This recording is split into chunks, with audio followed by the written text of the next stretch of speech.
Psalm 91 begins with a promise, not a command. He who dwells in the secret place of the Most High shall abide under the shadow of the Almighty.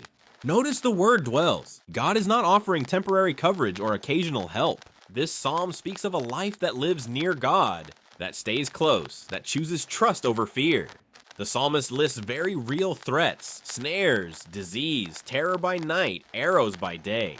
In other words, visible dangers and invisible ones, sudden crises and slow-moving fears. Scripture never pretends danger doesn't exist.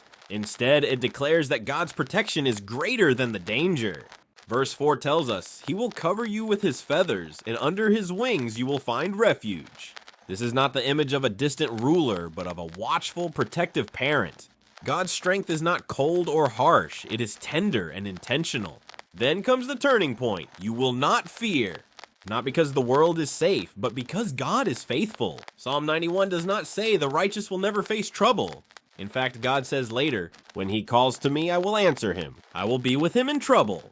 The promise is not escape from hardship, but presence in it. God does not abandon his people when life becomes dangerous or confusing. He enters the trouble with them. The psalm ends with God speaking directly. With long life, I will satisfy him and show him my salvation. This is more than years. It is meaning, peace, and hope that extends beyond this life. Psalm 91 invites us to trade fear for trust, isolation for closeness, and anxiety for assurance. It reminds us that no matter what shadows surround us, we live under a greater shadow, the shadow of the Almighty. So today, choose to dwell, stay near, trust deeply, because the safest place in the world is not the absence of trouble, but the presence of God.